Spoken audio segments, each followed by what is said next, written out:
acá, Gracias. no hay por Ahí qué. retomamos la grabación, así después subimos las distintas partes para, como en cuotas, pero bueno, Ahí se está. cortó la conexión, así seguimos con la clase. Sí, estábamos debatiendo algunas ideas de Nietzsche. Vos podrías clasificar a muchos autores en dos grandes grupos: aquellos que reivindican la conciliación, la armonía, explican cómo llegar al acuerdo, y aquellos que valoran la diferencia y el conflicto. Hay autores, por ejemplo, todos los contractualistas que nosotros estuvimos viendo, son autores que explican cómo ponernos todos de acuerdo cuando hay diferencias.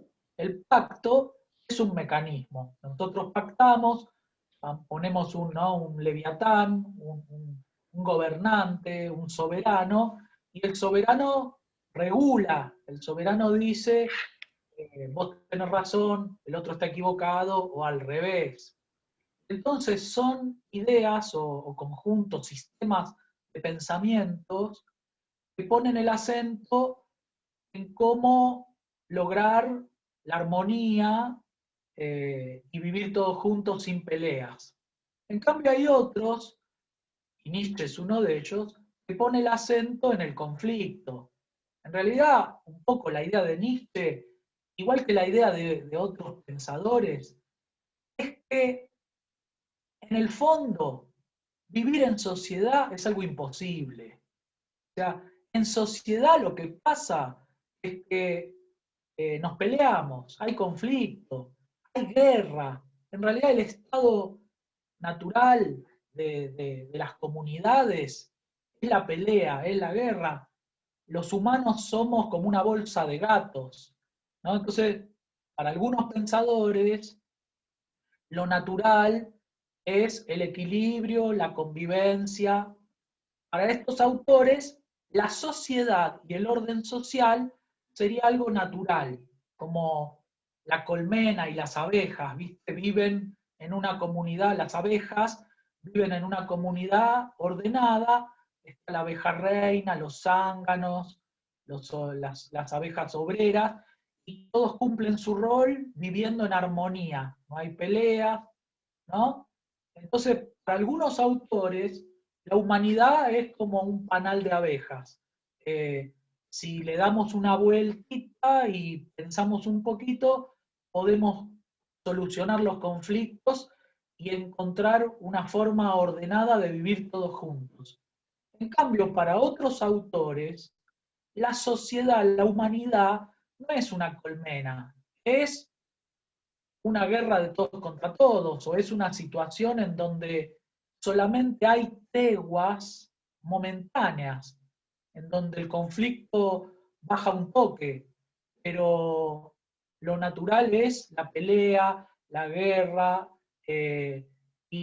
¿no? y cantar victoria, como si fuera un grupo de tribus en donde luchan por un territorio y el más fuerte lo ocupa y lo maneja hasta que es desplazado por otros, pero hay una inestabilidad de fondo que es permanente. Cuando la humanidad atraviesa momentos difíciles como la actual pandemia, es como que se acentúan o cobran mayor importancia todos estos autores que son más como apocalípticos o posapocalípticos, ¿no? Son autores que, ¿no? más parecidos a una distopía. Es como, si vos te fijas, en el arte pasa algo similar. Hay épocas en donde todas las películas hablan de una sociedad ordenada, donde los políticos y la policía y el orden generan, ¿no? Ciudades ordenadas, con economía creciente, pujante, y de repente vienen momentos como el actual, donde la mayoría de las películas son todas, ¿no? Zombies que atacan a la humanidad, catástrofe, pandemia, se pudrió todo. Entonces también tenés eso entre los autores. Hay autores que hablan de la crisis, del conflicto. Nietzsche es uno de estos, ¿no? Nietzsche lo que dice es en realidad siempre hubo conflicto, y siempre hubo pelea, y siempre hubo grieta, solo que la humanidad desarrolló como mentiras útiles que le ayudaban a calmar la ansiedad en la figura de alguien que venía a decir, bueno chicos, no se peleen, yo les voy a decir cuál es la posta, hagan lo que yo les digo, y todos vamos a estar bien, ¿no? Y eso era una bajada de línea que venía desde la religión, desde la filosofía o desde algún lado, ¿no? Si les parece, para que no se haga muy largo, los paso muy brevemente a Bátimo, que es un autor que sigue esta línea de pensamiento nietzscheana. Bátimo dice, yo sigo por la línea de Nietzsche. Nietzsche nos enseñó que en realidad no hay una posición filosófica o metafísica. Metafísica quiere decir lo que está más allá de la física, ¿no? Meta en griego quiere decir más allá de, y física, el mundo físico, de la fisis. Y entonces lo metafísico tiene que ver con lo filosófico, con lo intelectual, con lo mental. Entonces no hay una verdad metafísica, religiosa, que sea absolutamente válida para todos. Por eso se cayó, ¿no? Esa era una verdad que estaba por encima de los relatos personales, ¿no? De lo que te pasa a vos, a mí, en la vida cotidiana. Había una verdad, la verdad de la religión, la verdad de la historia, la verdad de la filosofía. No era la verdad compuesta de pequeñas anécdotas de lo que te pasa a vos, a tu tía, ¿no? A tu perro, ayer, hoy, mañana. Eso es anecdótico. La historia verdaderamente potente, real, importante, ¿no? Lo que se estudia cuando vos estudias historia son, por ejemplo, las grandes batallas, los movimientos importantes, no es la vida de las personas. ¿Por qué? Porque la historia no recoge tus anécdotas o las mías. Hay una historia más importante que tiene que ver con la política, con la filosofía, con las ideas, que es no es un relato cotidiano mío tuyo, sino que es un metarrelato, un relato que está más allá de las pequeñas cuestiones cotidianas de cada una de las personas. Por eso se llama metarrelato.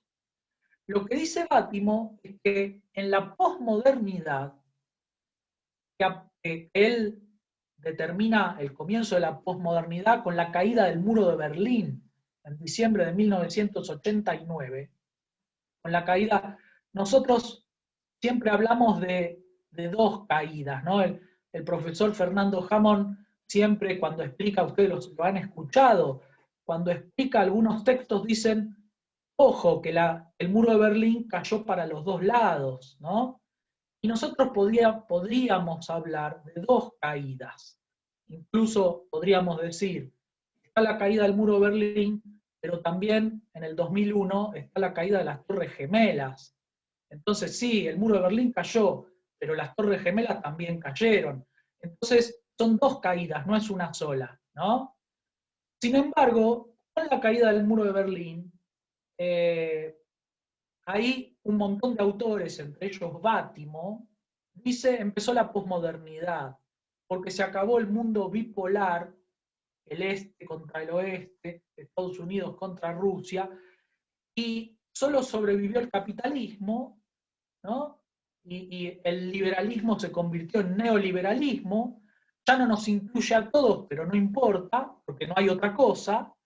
Entonces, cayeron los grandes metarrelatos, ya no hay una filosofía o una religión que valga más que las demás, ¿no? Estalló el espejo en miles de fragmentos.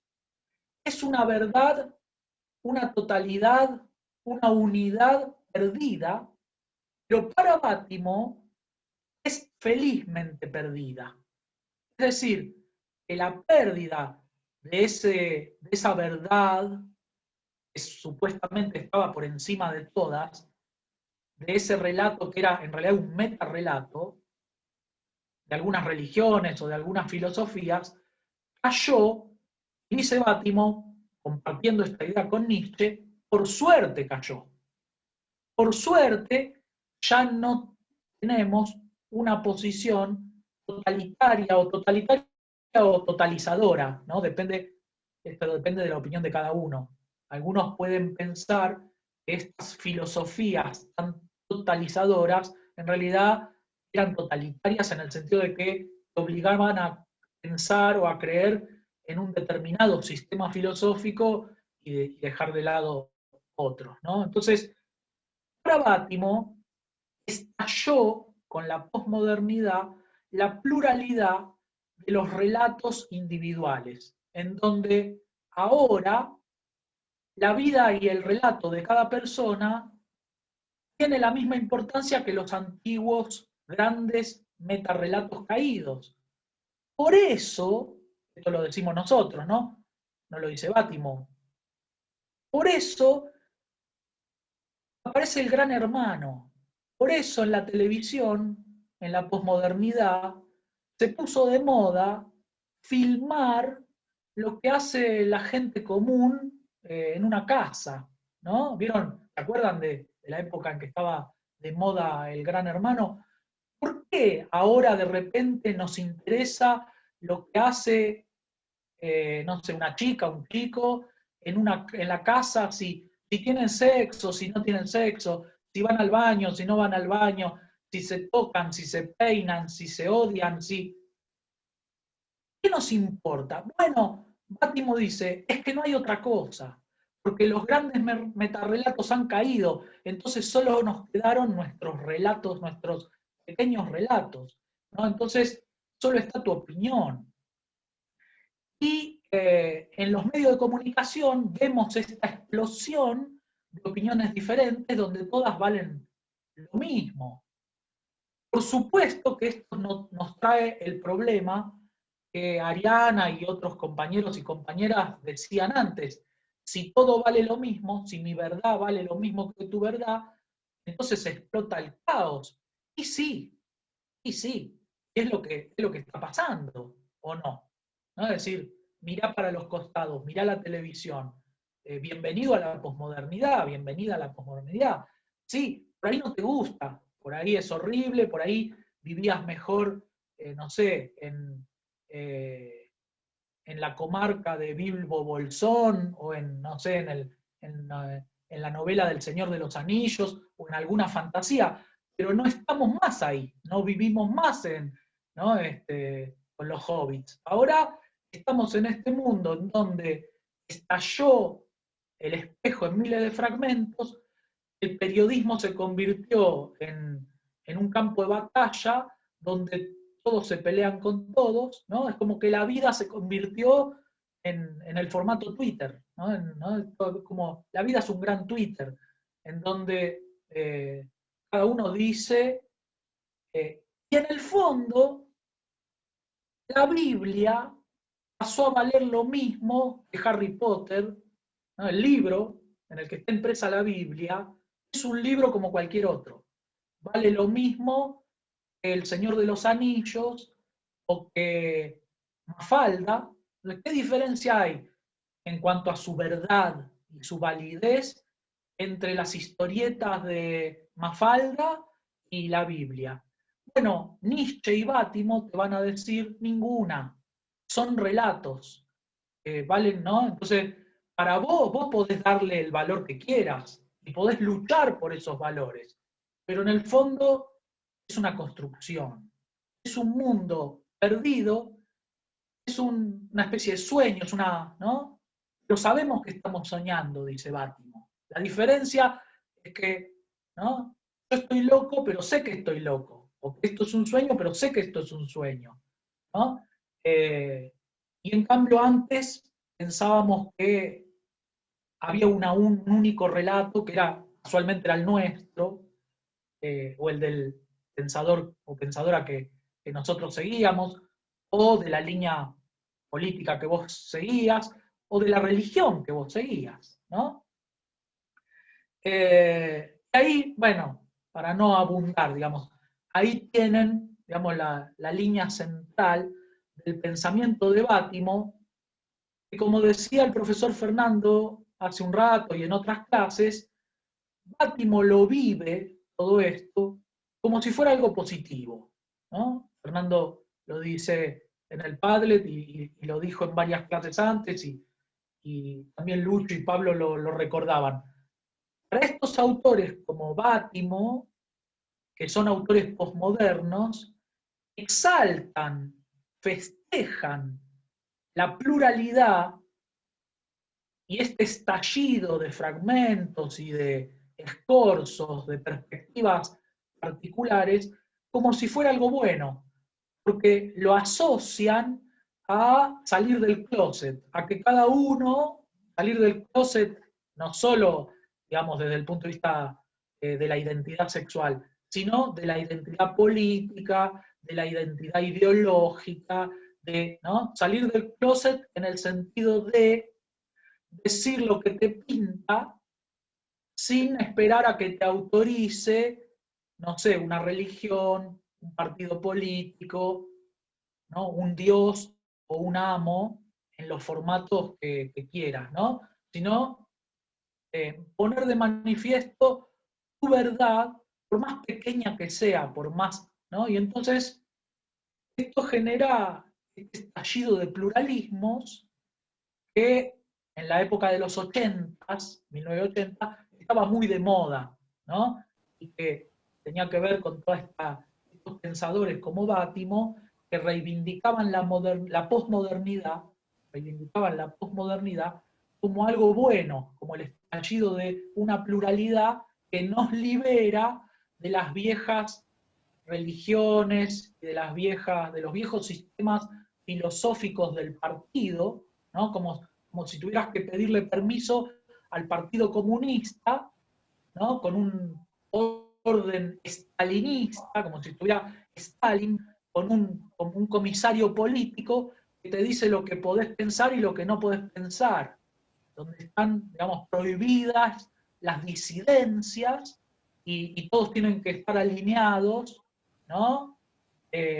Con un pensamiento centralizado, ¿no? Entonces, contra esa idea, los posmodernos, algunos pensadores posmodernos, festejaron la posmodernidad y dijeron, por suerte todo eso se terminó, ¿no? Ahí, Víctor, si me permitís agregar a esta idea que estás planteando, quizá algo para reforzar lo que venís diciendo, Bátimo plantea que la importancia que tiene encontrarse en esa diversidad de lo que él llama dialectos, ¿no? De forma de entendimiento cultural, es saberse parte de algo más chico, que eso es lo que genera la fractura con el relato. Digo, la situación que planteaban los relatos era saberse parte de algo universal, que generaba un esquema único de construcción de pensamiento, y lo que plantea Bátimo es, en realidad, saber que hay una diversidad de culturas, que él llama dialectos, lo que hace es saberse más chico, digamos, más finito en términos de la existencia, y por ende nos hace más humanos. Por eso también es parte de por qué lo ve positivamente Bátimo, esa Claro, fragmentación cultural. claro, el profesor Luciano lo señala muy bien y es una línea de pensamiento muy interesante. Por eso, por lo que dice el profesor, es que estallaron también los localismos y los movimientos independentistas.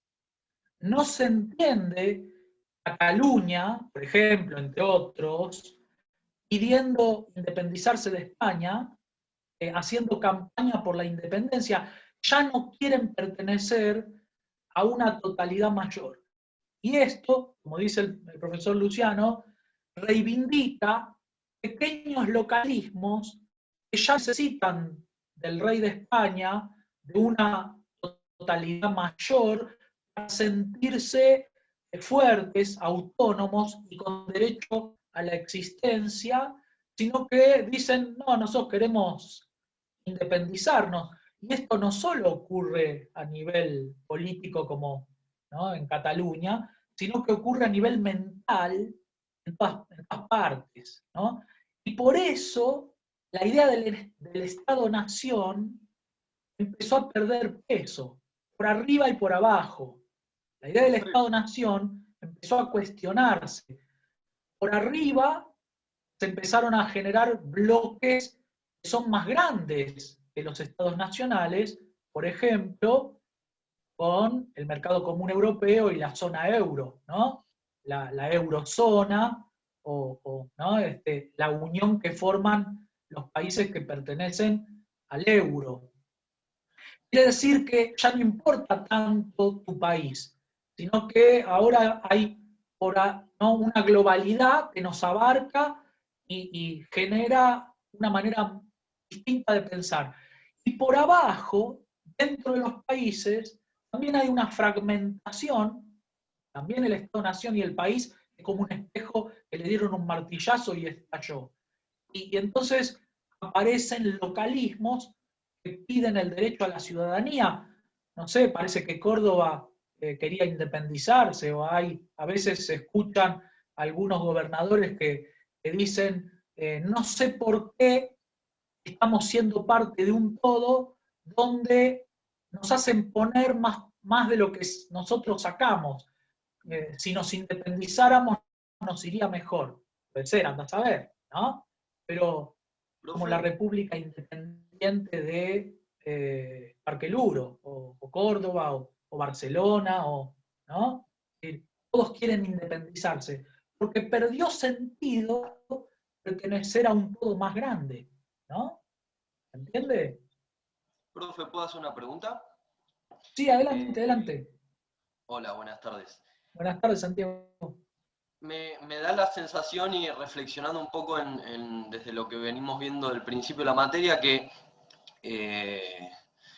el Estado como lo conocemos y las leyes y el sistema democrático tienen una tendencia más bien de formación clásica y muy fundamentados en lo que es digamos, el dogma judeo-cristiano, ¿no? Al menos en nuestro mundo occidental. ¿Alguno de estos autores, digamos, tendientes a esta filosofía postmoderna, habla de algún modelo de gobierno, algún sistema de Estado? Digamos, la pregunta concreta sería esa. ¿Hablan o plantean algún modelo de Estado? Sí, Santiago, varios van a... primero, tu pregunta o comentario es muy bueno. Y efectivamente yo coincido con vos.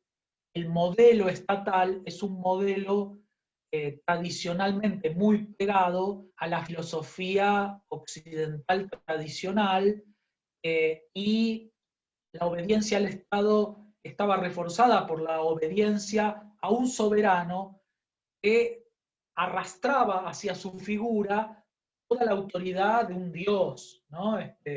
Y efectivamente hay muchos filósofos que analizan la política en paralelo con la teología, entre ellos Agamben y otros.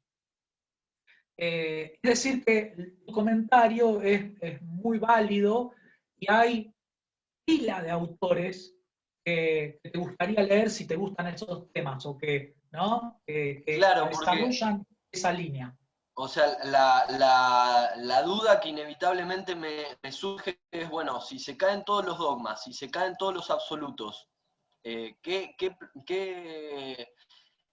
tipo de sociedad tenemos, o sea, frente a esta forma de ver, digamos, la vida y la vida en comunidad y en sociedad? Claro, por supuesto, Santiago, la pregunta conduce a ese problema. Es decir, lo terrible de lo que vos estás señalando es que te conduce a 200 kilómetros por hora a chocarte contra una pregunta que es como una pared, como un paredón, que es, ¿y qué pasa entonces si han caído los grandes metarrelatos? ¿Qué pasa con los metarrelatos que legitimaban el poder del Estado? ¿Caen también? La respuesta es, por supuesto que sí. De hecho, todo lo que estamos discutiendo en la filosofía actual, los que nos gusta la filosofía, digamos, el debate de ideas actual, está prendido fuego y está detonado porque lo que vos decís es verdad. Es decir, el Estado ha perdido las bases y las fuentes en las que tradicionalmente se apoyaba para reclamar su legitimidad. Por eso hoy, cuando habla un presidente, no solo acá en la Argentina, sino en todos los países del mundo, todo el mundo lo critica y todo el mundo lo cuestiona y no clausura la discusión, sino que arranca la discusión cuando habla un presidente o una presidenta o un jefe de gobierno.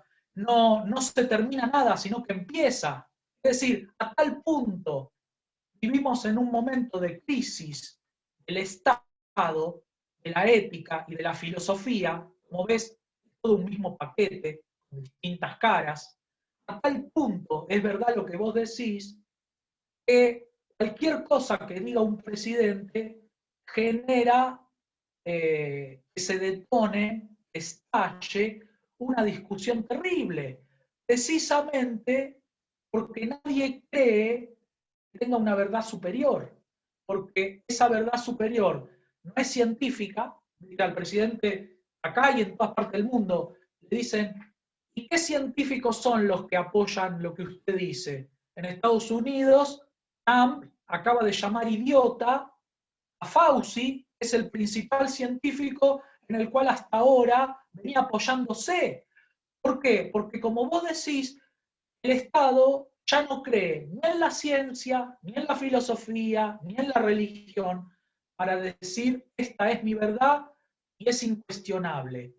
A todos nos parece que lo que dicen los gobernantes es cuestionable, precisamente porque es verdad esa crisis que vos estás señalando, por supuesto, por supuesto. Contestando a tu pregunta,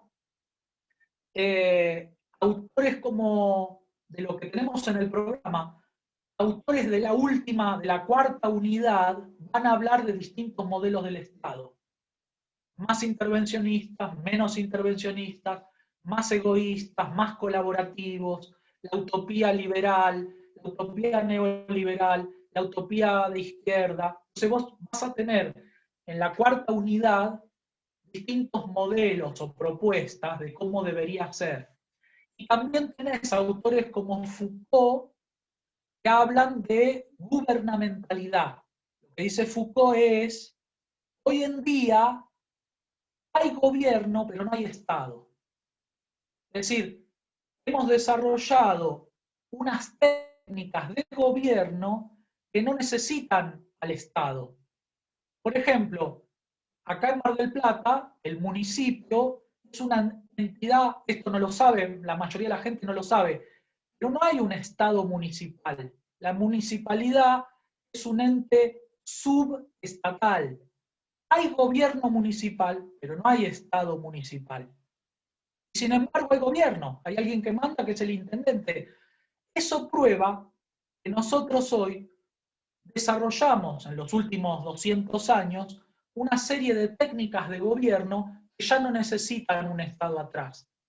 Podemos tener gobierno sin Estado, lo cual es un problema gigantesco, porque el día de mañana podríamos organizar un gobierno con Google, Apple y Amazon, sin territorio, ¿no? Entonces, podríamos pensar Claro, una que unidad. si te Sí, pones sí, a sí. pensar, empresas como las que nombraste hoy por hoy están mucho más legitimadas, al menos a los hechos me remito, que cualquier Estado. Claro, y ese es el problema, eso es lo interesante de discutir, ¿no? Si bien no desapareció, porque como dice Nietzsche, Dios ha muerto, pero su sombra vive, sobrevive. Entonces, Nietzsche decía que Buda,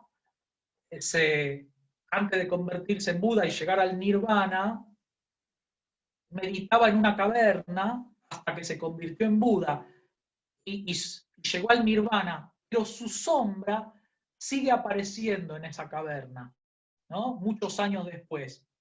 Entonces, Dios se murió, el Estado se murió, pero convivimos con sus sombras.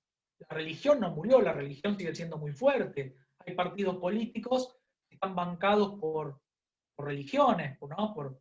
En Brasil sobre todo y acá también. Entonces, ojo, porque murieron, pero su sombra sobrevive. La sombra del Estado sobrevive, la sombra de la religión sobrevive, en términos de Nietzsche, ¿no? Otros pensarán que está vivo posta.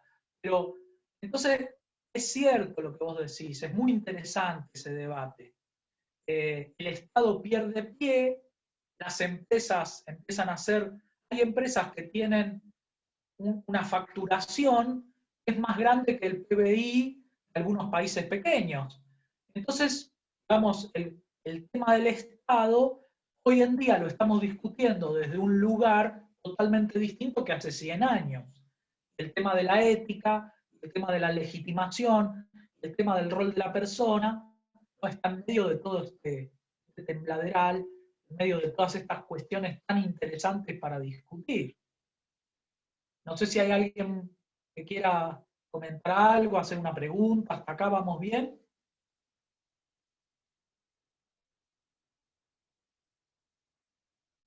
¿Seguimos un poquito más? Vamos entonces con Foucault. Foucault es un autor francés que se murió en 1984, pero que tiene una gran actualidad. Escribió varios libros, muchos libros. También escribió, o mejor dicho, también se publicaron sus clases, que están desgrabadas y convertidas en libros. Hay como 10 o 12 libros de él, que en realidad son las desgrabaciones de sus clases. Como si alguien desgrabara esto y lo convirtiera en libro. Bueno, no creo que tuviera tanto éxito como las clases de Foucault, pero el formato sería similar, ¿no? Es un poquito más modesto. Pero Foucault es un gran pensador. Nosotros vamos a ver un pequeño extracto, muy pequeño, de su trabajo, de su pensamiento, algunas ideas que él mantiene en otros textos, pero por supuesto en un resumen pequeño. Lo que dice Foucault es que en la actualidad, en el momento actual, él analiza los últimos años del siglo XX, que era lo que él estaba viviendo, ¿no? Él dice, hoy ya vivimos en el neoliberalismo, ¿no? Y en esta etapa de neoliberalismo, sobre todo después de la crisis de los años 70, con la caída del Estado benefactor, la crisis del Estado benefactor, después del año 73, con la crisis del petróleo, donde el Estado benefactor deja de garantizar seguridad, salud, educación para todos, aparece el neoliberalismo que se va a acentuar todavía más después de la caída del muro de Berlín, que Foucault no llegó a ver, pero que ya en sus textos está esa línea de pensamiento. Lo que dice Foucault es que en la actualidad el mercado, como ha dicho otras veces el profesor Fernando, Luciano y Pablo, el mercado se ha convertido en lugar de veredicción. Hay un concepto interesante, dice Foucault. Dice, nosotros vivimos en un momento en donde ya no importa la verdad. ¿Vieron para lo que les gusta este tema de la posverdad? Foucault es uno de los autores que primero empezó a hablar de este tema de la posverdad, ¿no? Porque cada época, dice Foucault, tuvo sus patrones mentales invisibles, que establecían lo que para cada época era lo que se tenía que pensar, lo que se podía decir como verdadero, ¿no? Es decir, en cada época hubo una mentalidad, una teoría, un conjunto de ideas, que era lo que para cada época era verdadero. Y esos patrones mentales invisibles regulan lo que vos podés pensar, lo que vos podés decir, lo que vos podés hacer dentro de lo normal para esa época. No quiere decir que vos no podés salirte de ese patrón invisible, pero si te salís, ¿no? Sos anormal. El tema es que esos patrones mentales invisibles, en un determinado momento de la historia, empiezan a normalizar las ideas, el pensamiento, lo que se puede pensar, lo que se puede decir. Y como normalizan, lo que queda por fuera es anormal.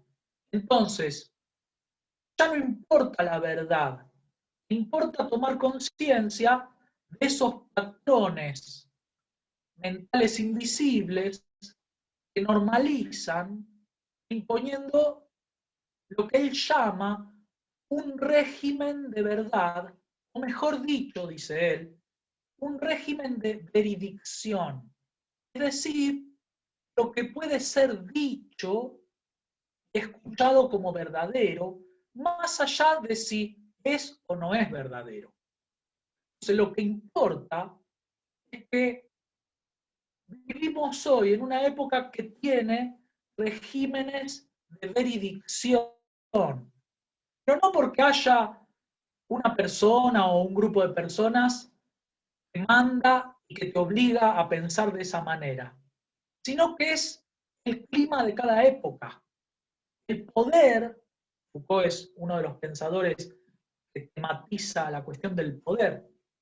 El poder no está en una persona, el poder está en todos. El poder te hace creer que hay personas que tienen poder y que vos no tenés ningún poder. Eso no es así. Todos tenemos un poquito de poder. Porque, dice Foucault, donde hay poder, hay resistencia. Todos podemos discutir, pensar, hablar o cuestionar. Solo que los grandes mecanismos de poder y los grandes sistemas te hacen creer que vos no tenés ningún poder o que no tiene ninguna importancia lo que vos tenés para decir, pero eso no es así, ¿no? El mercado se ha convertido en el momento neoliberal en un lugar de veridicción. La verdad, el verdadero valor de las cosas es el que establece el mercado. Nosotros poníamos como ejemplo, ¿cuál es el verdadero valor de tu auto? Yo tengo un Fiat 147 del año 90 y yo lo quiero mucho, ponele, no es verdad, pero podría hacerlo. Lo quiero mucho y pienso que mi Fiat 147 vale $1.000.000, porque para mí yo me encariñé, le colgué del espejo retrovisor 2 dados peludos y un animalito que mueve la cabeza, y le puse una calcomanía de autos especiales, lo tuñé, le puse un escape que hace mucho ruido, no sé, soy grasa, me gusta eso, y para mí mi auto vale $1.000.000. Sí, me dirías vos, por ahí para vos vale $1.000.000, pero hay que ver si conseguís que algún loco te pague por esa batata tuneada $1.000.000.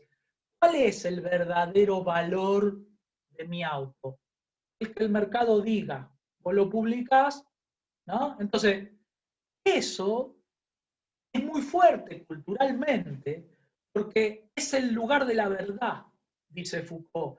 Ojo, Foucault lo dice criticándolo, no lo dice aplaudiendo. Dice, esto es lamentable, pero es así. Si te gusta o no te guste, es así. Como una denuncia. No es que, ¿no? Para otros autores eso es bárbaro. Nosotros vamos a ver otros autores que dicen, eso es así y está buenísimo. Foucault lo cuestiona, lo expone para criticarlo, pero dice, te guste o no te guste, el mercado es el lugar en donde se establece cuánto vale verdaderamente, cuál es el verdadero valor de tu auto, pero también de tu casa, de tu trabajo, de lo que vos valés como persona, ¿no? Incluso eso, porque lo que vos hacés tiene mucho valor o poco valor, es bueno o es malo. ¿Quién lo va a decir? ¿Tu mamá? ¿Tu tía? Ellas van a decir que te quieren mucho y que vos sos el genio mundial de la vida y que lo que vos hacés es más valioso que lo que hizo Einstein. Sí, es como el valor del 147. Puede ser que mi mamá diga eso, mi mamá no, porque me dice que soy un salame, pero puede ser que tu familia te apoye y te hagan creer que... Pero el verdadero valor lo determina el mercado. El verdadero valor de tus habilidades, conocimientos, de tu trabajo, ¿no? De tu perfil social, bla, bla, bla. Y eso es una característica de este tiempo muy fuerte. El mercado como lugar de veredicción. Entonces cuenta que el neoliberalismo logró superar la crisis del 29, ¿no? La Gran Depresión del 30, con el New Deal, con keynesianismo, con estado de benefactor. Pero ese modelo entró en crisis. Cuando en la década del 70, con la crisis del petróleo, eso entró en crisis. Ahí aparecieron algunos autores que presentan una nueva utopía por derecha. Y Foucault menciona, por ejemplo, a Hayek, que es un autor que nosotros después vamos a ver. Hayek propone una nueva utopía con un Estado neoliberal mínimo, ¿no? Dice, achicar el Estado es agrandar la nación, hacer un Estado lo más chiquito posible, que cobre la menor cantidad de impuestos posible, que dé la mayor cantidad de libertad posible, ¿no? En el esquema que decíamos la clase pasada, libertad-igualdad, inclina la balanza toda hacia el lado de la absoluta libertad, ¿no? Sin libertad no tenemos nada, dice Hayek. Y Hayek desarrolla una utopía por derecha, este mundo desregulado, con un Estado mínimo, con libertades máximas, en donde, según Hayek, esto va a traer más prosperidad, más felicidad y la posibilidad de que cada uno defienda sus valores, su idea de la vida, su ética, su política y su moral, de acuerdo a lo que mejor le parezca, ¿no? Y Hayek es uno de los enemigos de todo lo que tiene que ver con el socialismo, con el comunismo, que pretende todo lo contrario, pretende una economía planificada, una mayor igualdad, no tanta libertad, ¿no? Entonces aparece, digamos, por derecha esta utopía liberal o neoliberal.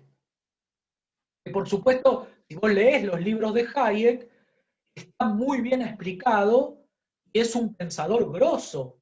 Es decir, no creo, sinceramente, que sea fácil criticar o cuestionar a Hayek o refutarlo así rapidito, porque es un pensador grosso y vos podrías perfectamente coincidir con Hayek, pensar como él, o admirarlo como pensador o como línea política. Es un pensador muy grosso, digamos, muy respetable desde el punto de vista del debate de las ideas. Sus libros son, digamos, yo no estoy de acuerdo, pero reconozco que es perfectamente presentable, profundo, con muchos fundamentos, con argumentos muy valiosos y que digamos, es perfectamente sustentable su teoría en términos intelectuales, filosóficos, un autor grosso. Por lo tanto, merece respeto. Por eso, más allá de que a uno le guste o no le guste, para mí merece estar en el abanico de ideas para discutir, porque son ideas muy potentes. Y finalmente, Foucault habla de la teoría del capital humano. Dice que en educación, autores como Schultz y Becker, que son unos autores que escribieron un libro que se llama El capital humano, ¿qué decían? Esta teoría del capital humano, ¿qué dice? Que en realidad la educación, en este momento neoliberal, es una inversión. Cuando vos pagás un máster en Harvard o en Oxford, te cuesta mucha plata, pero en realidad vos estás invirtiendo en tu formación una cantidad de dinero. ¿Por qué? Porque eso te va a dar a vos una formación y una capacitación que luego te va a permitir estar más capacitado, tener una capacitación más alta, una formación más desarrollada, que te va a permitir facturar más a fin de mes, ganar más, trabajar, acceder a cargos mejor remunerados. Por lo tanto, lo que vos estás haciendo al invertir recursos en educación es aumentar tu capital humano. La persona es pensada por esta teoría del capital humano como una empresa. En esa empresa, invertir en educación es asegurarte una renta futura más grande, asegurarte mayores ingresos para el futuro. Por lo tanto, la teoría del capital humano piensa a la persona como una unidad de negocio, ¿no? Vos te educás y te formás con la mirada puesta en el mundo laboral y en la futura renta que vas a producir en la medida en que te capacites en educación o que inviertas en educación. Por eso se habla de capital humano, así como la tierra se ha convertido en un conjunto de recursos de suelo, ¿no? Recursos naturales, las personas se han convertido en recursos humanos. Vieron que en todas las empresas hay una gerencia, no hay gerencia de personas.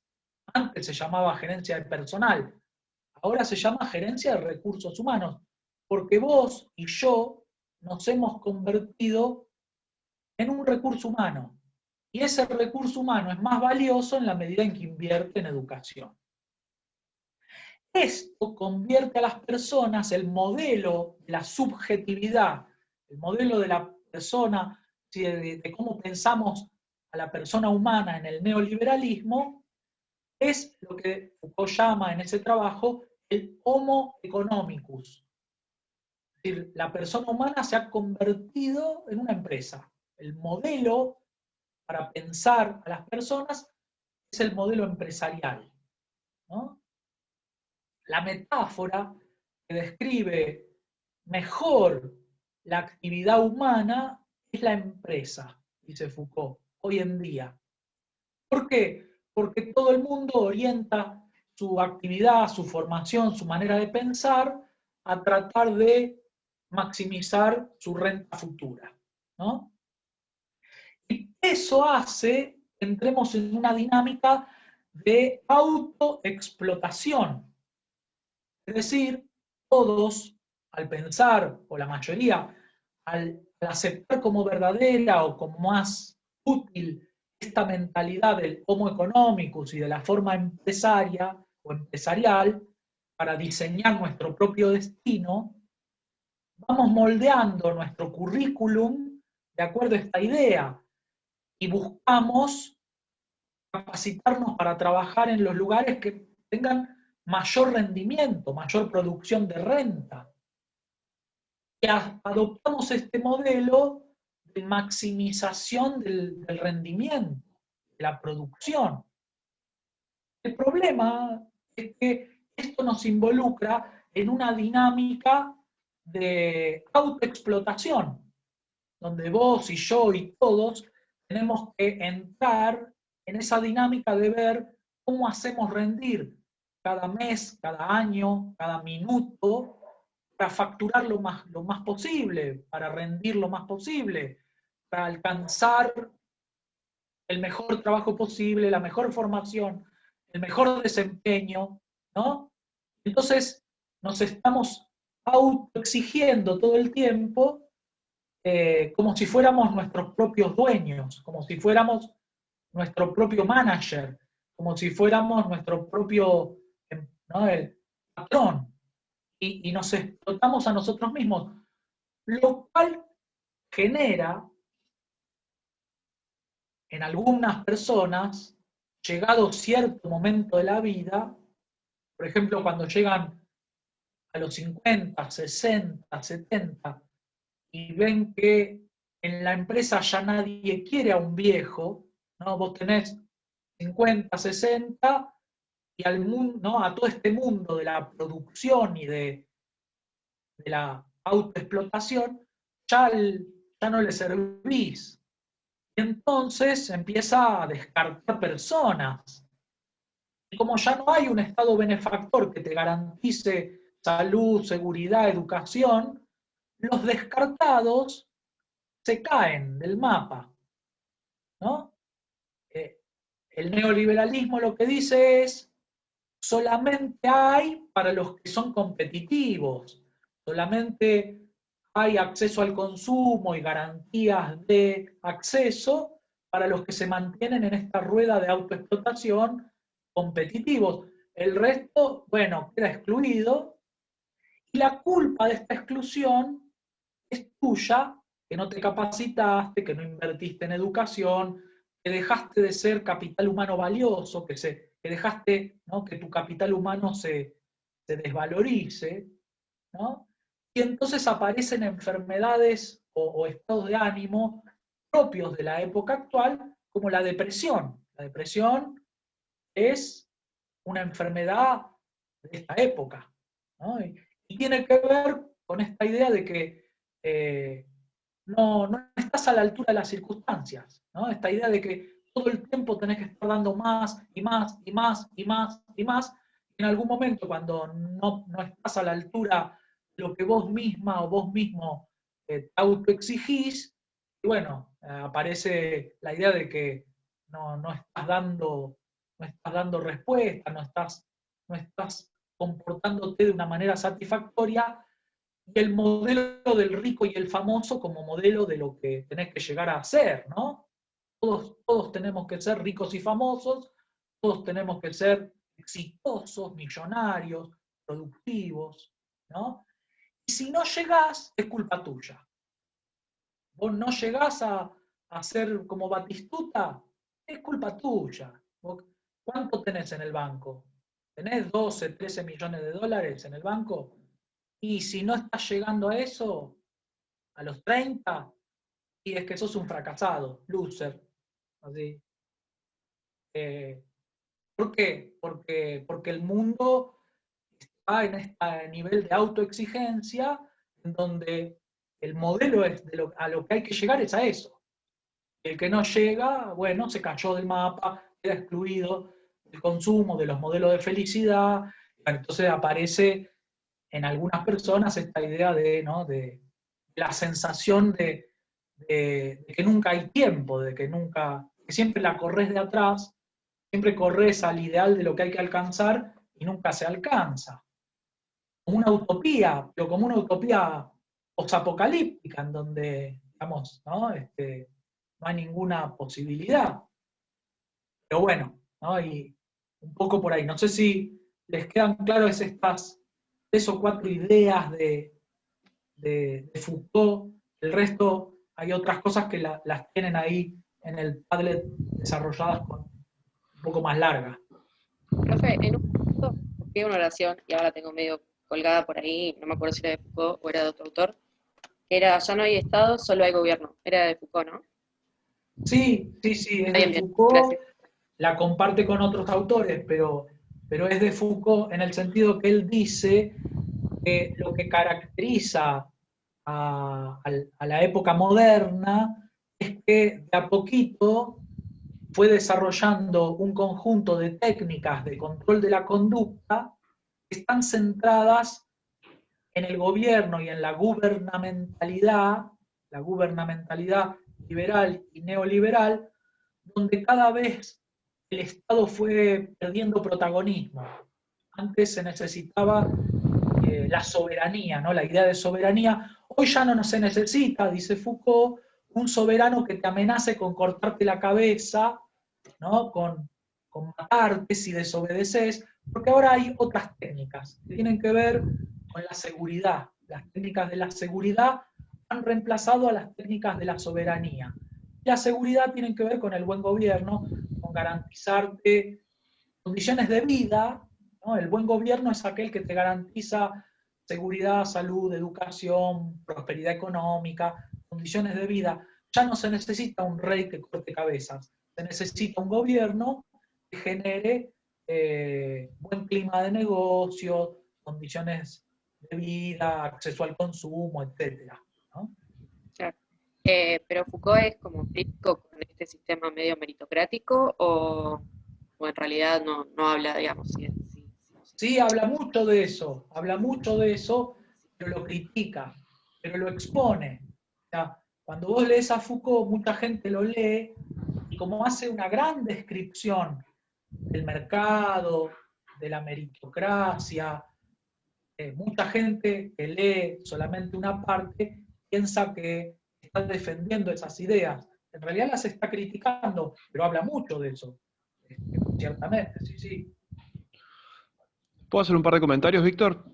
Adelante, por favor. Ahí Tomás planteaba, creo que era Tomás, una pregunta interesante porque veníamos utilizando las categorías de liberalismo y neoliberalismo y para por lo menos plantear una interpretación y precisar un poco eso. Una forma de verlo es como dos corrientes de pensamiento muy, muy relacionadas, pero que se expresan fundamentalmente en momentos diferentes. El liberalismo toma mucha fuerza a principios del siglo XIX, criticando fuertemente el modelo anterior, el modelo más mercantilista que regulaba el comercio británico después de la Revolución Industrial y que imponía muchas restricciones a la competencia y que desde el punto de vista de los intelectuales de esa corriente de pensamiento generaba muchas desigualdades, muchas ineficiencias, etc. Y impone todo un modelo económico, como hemos visto en otros momentos, que se basaba en una idea de autorregulación de los mercados, ¿no? de la existencia de leyes naturales que de alguna manera, en base al egoísmo o a la ambición, si se quiere, de los individuos, generaba un sistema que movía la rueda de la economía y en definitiva terminaba beneficiando a todos y demás. Ese modelo tuvo muchísimo auge, pero entró en crisis con la crisis de 1930 fundamentalmente, y después tuvo un replanteo con el New Deal y con el auge de las políticas keynesianas que vienen a plantear algo bastante diferente, ¿no es cierto? Y reivindicar un poco el rol del Estado y la intervención en la economía, etcétera. Y que fue el modelo keynesiano, que de alguna manera sirvió para sobrellevar las dos grandes guerras que tuvimos y la crisis derivada de eso, pero que después también entró en crisis, que hemos hablado muchas veces del Estado benefactor. El Estado benefactor es un poco el resultado de ese modelo keynesiano, intervencionista, redistributivo. Y con la crisis fundamentalmente de este modelo surge un nuevo liberalismo que reivindica obviamente cuestiones del liberalismo clásico, pero que también lo modifica, lo critica. Ahí es muy importante lo que decía Víctor recién de Schulz y Becker y la teoría del capital humano. O sea, el neoliberalismo toma eso. Nosotros muchas veces en Introducción a la Economía, vieron cuando nos hacen graficar, siempre se analiza el factor trabajo en función de la cantidad y tiempo de ese factor. Schultz y Becker plantea un tercer factor, vendría a ser, que tiene que ver con lo cualitativo, ¿no es cierto?, con la capacidad de adquirir nuevas competencias y por ende incidir en tu productividad. Eso es básicamente uno de los puntos fundamentales de la teoría del capital humano, que viene a revitalizar ese liberalismo, de alguna manera. Y también lleva el planteo mucho más allá, ¿no es cierto?, desde el punto de vista político plantea una naturalización de las desigualdades y las brechas, que el liberalismo clásico no tenía como muy marcados ciertos valores. El liberalismo clásico, que en el neoliberalismo, esta es una interpretación obviamente, se desdibujan un poco, ¿no? Por ende, luego fue muy criticado por el fenómeno de la desintegración social y las brechas que derivan de esta exacerbación, de esta competencia, ¿no es cierto?, que surge en parte de esta nueva hibridación con la teoría del capital humano, y que fíjense cómo va conectándose con las ideas y los cambios filosóficos de la época. Digamos. Es muy interesante analizar los diferentes aspectos que se observan en esta transformación, y que básicamente es un modelo que sobrevive hasta nuestros días, es un modelo que desde el punto de vista político, como decía yo, naturaliza ciertas brechas, que reivindica las desigualdades, inclusive como un motor económico en sí mismo, ¿no es cierto?, que también se riñe bastante con el modelo democrático. El neoliberalismo es una corriente que se ha aplicado tanto en modelos dictatoriales como en modelos democráticos, digamos. Es un planteo diferente, no es lo mismo. Y en estos aspectos yo por lo menos noto las diferencias, y es un modelo que obviamente persiste hasta la actualidad, y que lo que encierra básicamente es una profunda crítica al Estado benefactor, y que propone la solución de los problemas públicos en base a actores privados. Básicamente es eso. Y ese es un comentario que me interesaba hacer, y otro comentario que me interesaba hacer, un poco a partir de lo que planteaba Santiago, y que se relaciona con esto también, estos cambios que Víctor tiene mucha más claridad y formación en esto, pero hay también en esta misma transición un cambio en la forma en la cual se organiza el poder, ¿sí? En su momento, anteriormente a esta posmodernidad, el poder tenía una forma, creo que el concepto que lo define es la idea del panóptico, o sea, y Foucault habla mucho del suplicio, ¿no es cierto?, del suplicio como forma de ejemplificar y castigar y organizar el poder a partir de ahí. En cambio, en la posmodernidad, y no es casualidad, con el auge de esta nueva versión del liberalismo, se instala la idea de generar incentivos, ¿no es cierto?, de no castigar al individuo, porque en este contexto es una unidad de producción en sí mismo, y hay que darle el lugar que tiene, porque no podemos prescindir de nadie, digamos, en una economía hipercompetitiva. Entonces no nos conviene ya, estoy haciendo un planteo, una relectura, no nos conviene, digamos, el castigo físico en sí mismo, porque nos quita capacidad productiva. Mejor mostrarle a los individuos por dónde tienen que ir, darle los incentivos posibles, y que sigan siendo lo más funcionales al sistema posible y lo más productivos. Eso tiene mucho que ver con el concepto de biopolítica, donde en realidad, a diferencia del concepto del panóptico, donde vos sos vigilado por alguien, vos internalizás ese control, digamos, y te incorporás como una suerte de gubernamentalidad a tu propia subjetividad. Por eso se dice que sos tu mejor explotador, en definitiva.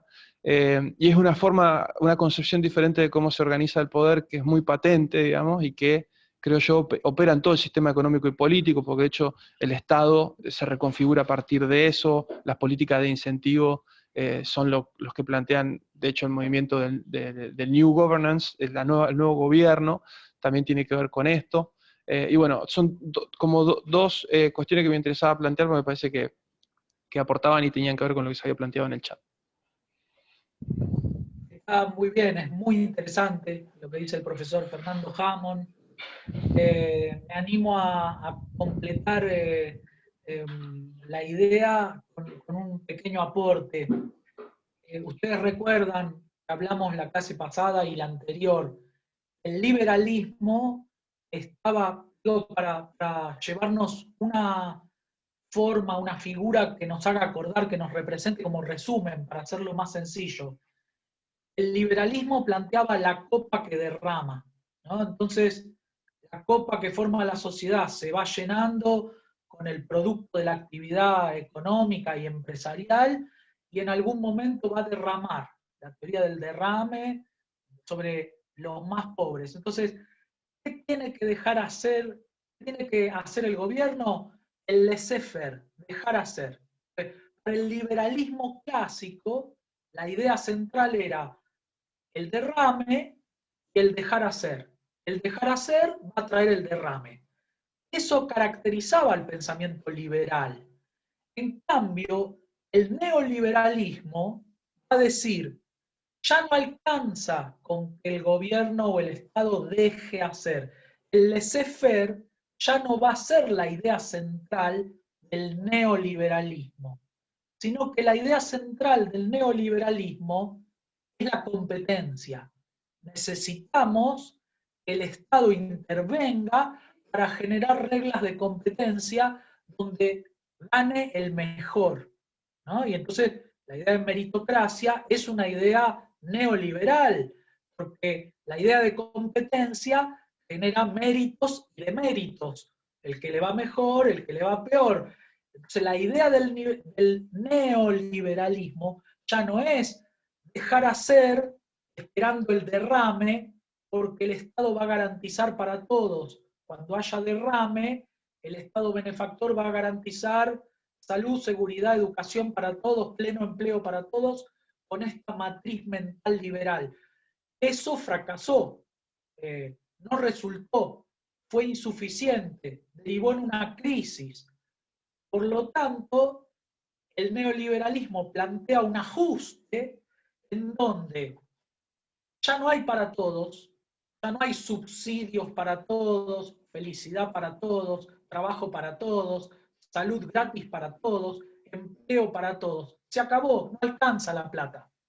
Entonces, lo que hay que hacer es competir para que los mejores accedan al consumo, al trabajo, a la seguridad, y los que no están a la altura se tengan que ver obligados por el mercado y por el incentivo de estas variables interrelacionadas con incentivos económicos, que se vean incentivados por las propias reglas de juego a invertir en educación, a capacitarse, a esforzarse, a competir. Que vos ahí ves la diferencia filosófica, como una diferencia filosófica clave, para distinguir, digamos, lo que caracterizaba al liberalismo, que era el laissez-faire y la idea de que iba a derramar, al neoliberalismo, que dice, la idea central es la competencia para este nuevo régimen en el que nos vemos obligados a convivir. En el mundo antiguo, dice Foucault, y hasta el siglo XVIII, en el que tenía sentido esta idea de un soberano que mandaba y que monopolizaba el poder, la espada pública, Foucault dice, la idea era, hasta el siglo XVIII, el soberano te dejaba vivir o te hacía morir. Mientras que hoy en día es al revés. El soberano te hace vivir o te deja morir, ¿no? Antes era dejar vivir o hacer morir, ahora es hacer vivir mediante técnicas que mejoran la calidad de vida, que te dan acceso al consumo, que te proponen una serie de modelos de en qué consiste la vida feliz, que manipulan el deseo, generan necesidades nuevas, ¿no? ¿Quién necesita tener un iPhone nuevo todos los años?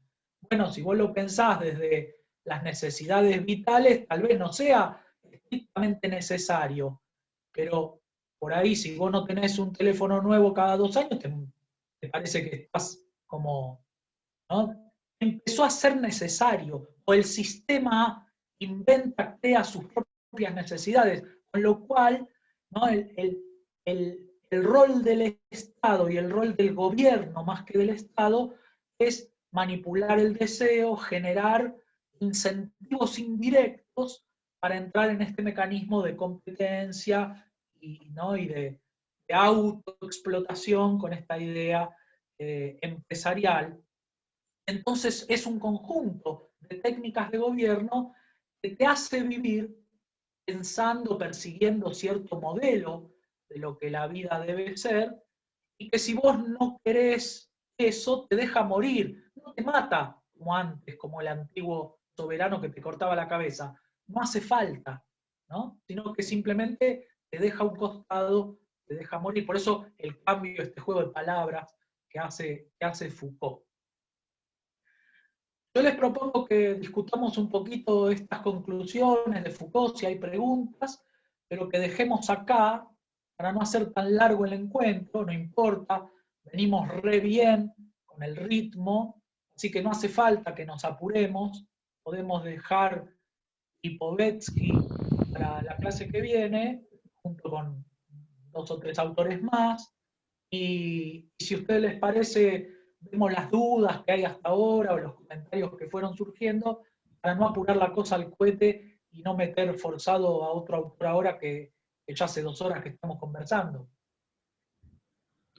Me parece bien, Víctor, y justo acá Facundo nos plantea un tema para discutir que me parece que está bueno, che. Nos dice, ¿la socialdemocracia europea es neoliberal? Es un tema interesante. No sé qué opinará él, o si lo dice para saber o para dialogar con posiciones diferentes. Yo creo en algún punto los gobiernos europeos tomaron muchos elementos de la gubernamentalidad neoliberal.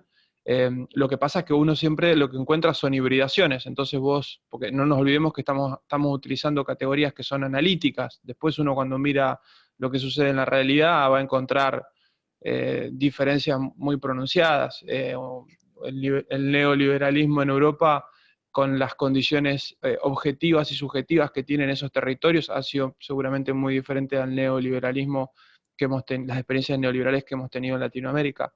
Pero yo creo que sí, que toma aspectos, porque aparte el neoliberalismo es un movimiento que ha atravesado la mayoría de los partidos políticos, digamos, de las sociedades contemporáneas. Entonces, uno encuentra en los diferentes partidos políticos expresiones más neoliberales y expresiones que se anteponen a eso. Ha sucedido también en nuestro país, los 2 grandes movimientos históricos han tenido esas expresiones, han tenido expresiones neoliberales o expresiones más nacional populares, por así decirlo, en términos criollos. Entonces yo creo que sí, y también es verdad que en un momento, y esto es interesante también para relacionarlo con lo que decía Víctor, y la caída de los grandes relatos, los metarrelatos, lo único que quedó fue la forma o el esqueleto neoliberal, digamos, ¿no es cierto? Entonces hubo se estableció como si fuese un centro de gravedad donde todo conducía a esa receta, y la aplicaron tanto partidos políticos y dirigentes que reivindicaban la derecha o la izquierda, digamos, en el arco político. Eso también es interesante. No sé qué pensás vos, Sí. Facundo, qué opina el resto, pero mi interpretación. Perdón, te agrego algo. Hola, ¿qué tal? Sí, Facu, adelante, Facundo, por favor. ¿Cómo andan? No, con respecto a lo que preguntaba de si la socialdemocracia pertenecía al neoliberalismo, primero partiendo de la base que a mí me cuesta encontrar una diferencia teórica entre el liberalismo y el neoliberalismo.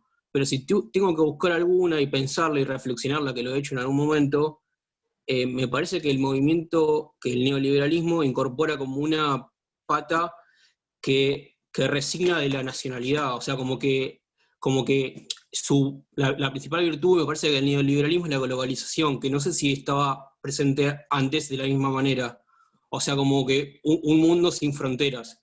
Y me parece que ese mundo sin fronteras se construyó entre la socialdemocracia europea y un sector del liberalismo americano. Más que por eso era mi pregunta.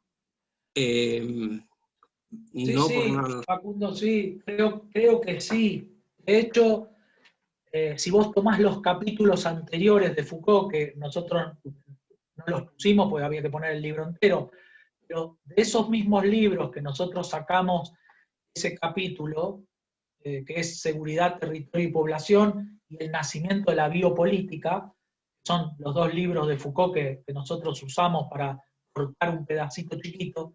Si vos en esos mismos libros te vas un poquito para atrás, Foucault se dedica a estudiar justamente eso que vos estás diciendo, que es la historia de cómo el liberalismo americano se transformó en neoliberalismo americano, después estudia el neoliberalismo alemán, y cómo, en términos de globalización, se fue construyendo esta matriz mental que deja de estar apoyada en la soberanía y en el Estado-Nación y recurre a otros pilares, como bien decías vos. Así que sí, efectivamente, los autores que tratamos y un montón de otros más van por ese lado que vos decías, precisamente, desarrollan esas ideas. Sí, sí. Yo creo, contestando un poco a la pregunta de Facundo y a la línea de pensamiento que abre su comentario, que hay Foucault, por ejemplo, dice, lo que hay ahora en la mayor parte del mundo occidental es neoliberalismo. No hay otro modelo. El modelo triunfante es el modelo neoliberal, a tal punto que las utopías actuales son todas neoliberales. La fábrica de utopías quedó en manos de los neoliberales. La izquierda dejó de proponer utopías, dice Foucault, en el año 80. ¿No? Ya no hay utopías de izquierda. Todas las utopías de izquierda fracasaron. Las únicas utopías, el único esquema político, filosófico, que sigue produciendo utopías, es el neoliberal. La utopía meritocrática, la utopía libertaria, la utopía de la prosperidad, la utopía, ¿no?, del mundo del consumo y de la competencia. La mayoría de las utopías que sobrevivieron son utopías neoliberales. Los otros partidos, las otras filosofías políticas, están medio molidas a palos, están de capa caída, están como en una sensación de fracaso y ya no tienen la fuerza para proponer utopías. Incluso Foucault se pregunta por qué el socialismo no ha sabido desarrollar un conjunto de técnicas gubernamentales que puedan ser visualizadas como técnicas gubernamentales exitosas propias del socialismo. No las hay, dice Foucault. Por lo tanto, hay una crisis. Hoy en día, la única filosofía política que le está haciendo un poquito de fuerza en el mundo occidental al neoliberalismo es el populismo. Te puede gustar o no te puede gustar, pero en términos de producción teórica de filosofía política, la reconversión del arco progresista, popular, todo lo que tiene que ver con, en la Argentina, con lo que tenía que ver con el viejo peronismo, ¿no? El peronismo clásico, se reconvirtió en populismo. Y esto no pasó solo en la Argentina, pasa en otros países, en América, en el resto. Quiere decir que tenemos en el cuadro o en el esquema político, la cancha está dominada en un 90 y pico % con ideas neoliberales y queda un poquito ahí arrinconado contra el arco, más bien jugando a la defensa o a la defensiva que al ataque, una pequeña idea populista que no sabemos si va a resistir, si no va a resistir, si va a lograr, y que está caracterizada como el bando perdedor, como un bando que resiste a duras penas, en algunos puntos de resistencia, no sé, asociados con experiencias que para el neoliberalismo son como el fracaso, ¿no? Es como cuando ves en los diarios, ¿qué quiere ser? ¿Venezuela? Es decir, ¿qué es lo que flota ahí? Que lo exitoso, que lo que vale la pena, que lo que está bien desde el punto de vista económico, filosófico, político y ético, es la meritocracia neoliberal, y que todo lo demás es un rejunte de hippies mal bañados, pelilargos, sucios o no sé, o más o menos presentables, pero en general poco presentables, y que son ese rejunte de populistas y socialistas que hablan de la igualdad, de la izquierda, de cosas cuestionables, pasadas de moda, y que fracasaron en el mundo. Este es como el pensamiento predominante, o la corriente principal, el mainstream del debate político internacional hoy en día.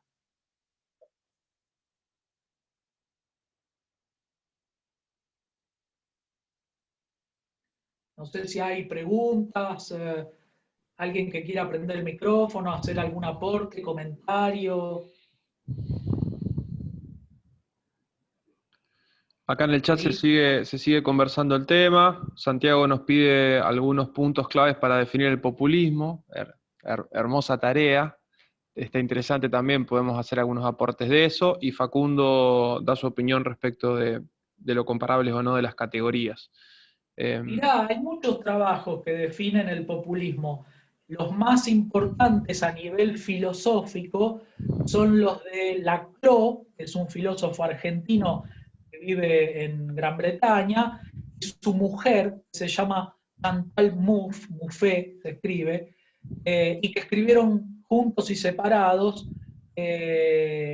grandes libros, textos muy importantes, acerca de qué caracteriza el populismo, cuáles son las ideas centrales. Para ellos, el populismo no es una mala palabra, sino una buena palabra.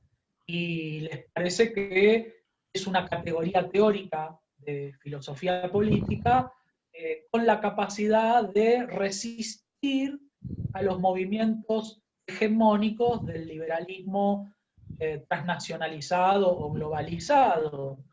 Y, para decirlo en una línea, digamos, un resumen así, como un adelanto, como un no sé, un vuelo de pájaro en 2 palabras, pero lo que plantearía el populismo sería garantizar igualdad, ampliación de derechos, distribución del ingreso, incrementar la presencia del Estado, subsidiar, garantizar asignación universal por hijo, garantizar asistencia económica del Estado a los a los más vulnerables, garantizar jubilaciones aún a las personas que no pudieron aportar. Es decir, en términos políticos, lo que tiene que ver con el kirchnerismo y esa línea política, ¿no? Es lo que representa, lo que reivindica al populismo como una posición política, pero que no solo está en la Argentina, sino que está en todo el mundo, inclusive en Europa, como una posición contrapuesta al neoliberalismo. Y como decía el profesor Fernando Hammond, podríamos establecer un abanico en donde un extremo está en el populismo, no sé si querés, venezolano, y el otro extremo está en el neoliberalismo, no sé, norteamericano, con Trump o con el primer ministro británico, que son como las posiciones más, digamos, neoliberales. Y en el medio tenés matices, como como decían algunos compañeros, el neoliberalismo nórdico o de algunos países socialdemócratas, que son democracias avanzadas, muy participativas, que son lugares o países donde casi no hay pobreza, tampoco hay ricos, ¿no? Es una sociedad con pocos pobres y con pocos ricos, con impuestos muy altos. En general, acá la gente se queja de que los impuestos son muy altos, pero hay lugares donde los impuestos, la carga impositiva es todavía más alta que en Argentina, pero donde la gente percibe que esos impuestos son bien utilizados para garantizar un Estado que no es benefactor, como en la época de los gloriosos 70s, 80s, ¿no? 40, 50, 60, pero que se acerca, ¿no? Garantizando. Bueno, ahí tenés como un abanico, ahí tenés como una caracterización muy rápida del populismo, digamos, en ese marco ideológico. Yo agregaría que el populismo como modelo de sociedad, que es como me parece que lo está definiendo Víctor, hace más eje en lo nacional o en lo local, digamos, como también se define por su opuesto también, ¿no? Le complementaría eso a Víctor, y después haría mención a que también en la categoría de populista a veces es utilizada en un sentido peyorativo, generalmente para cuestionar diferentes formas de ejercicio del poder. Se asocia al populismo a modelos más verticales de gobierno, modelos que desdibujan la división de poderes, y por ende a veces desde ciertos planteos republicanistas se critica y se señala como en forma peyorativa al populismo, bueno, en general en relación a cómo se ejerce el poder. Pero generalmente es un tipo de interpretación del populismo que es diferente a lo que planteaba Víctor y la línea de Laclau, que uno de sus libros muy interesantes es La razón populista, que está muy bueno, y habla del tema y recupera una categoría que en su momento también se consideraba bastante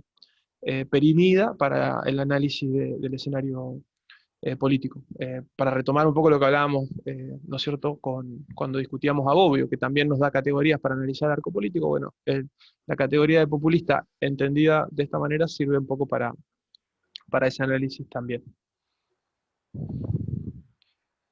Muy bien, hemos hecho un paseo sí. por varias doctrinas filosóficas, políticas, éticas. Creo que deberíamos dejar descansar a la gente que nos bancó hasta ahora. Así que, si les parece, vamos a ir dejando por acá y el próximo martes continuamos con otro grupo de autores y autoras y de debates. Muy bien, buenas noches a todos y todas. Buenas noches. Chao, buenas noches. Bien, Chao, buenas cuídense, noches. gracias por el aguante.